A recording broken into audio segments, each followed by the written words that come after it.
It's typically cold, the rain relentless. On this West London street, Aussie Andrew McClay offers a friendly face, some much needed warmth. That's tea, that's coffee. Within days of arriving here back in 2008, the former Sydney sider found himself living on the streets. More than a decade on, he's the manager of Ealing Soup Kitchen.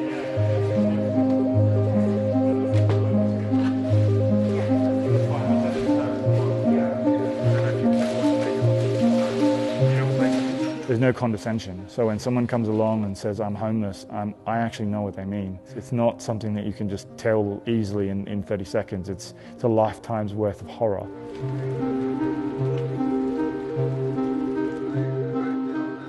The challenges this year unique. When coronavirus hit in March, 80% of the city's soup kitchens shut down overnight, all forced to change the way they operate. Every day I was in these places, you know what I mean? Somewhere to sit and have a coffee and a chat and keep me sane. I mean, now I'm just wandering the streets. Due to ongoing restrictions, services usually offered inside, even visits to the bathroom are banned. Outside, the queue grows. When you see people in like Versace suits standing in line at the soup kitchen, that gives you some idea of kind of how bad it's got. Previously it was mainly vulnerable and homeless individuals.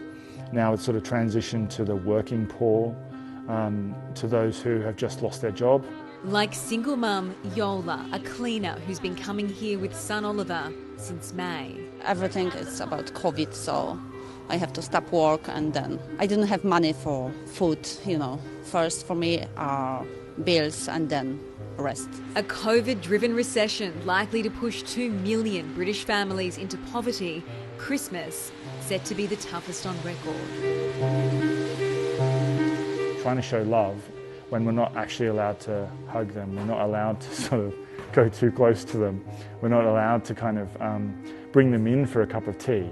We basically got to give them tea or non-alcoholic mulled wine in line and then say, can you move on please? It's just really kind of countercultural to what we would normally do. If you come on Christmas Day, we'd be all sat in the park eating Christmas dinner while it's hot still.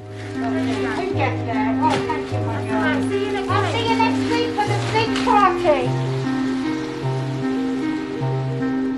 Throughout the various lockdowns this year, many of London's homeless have been moved off the streets and into hotels in a government scheme credited with saving lives. But it's now feared that short-term solution means the full impact of the pandemic is yet to be seen.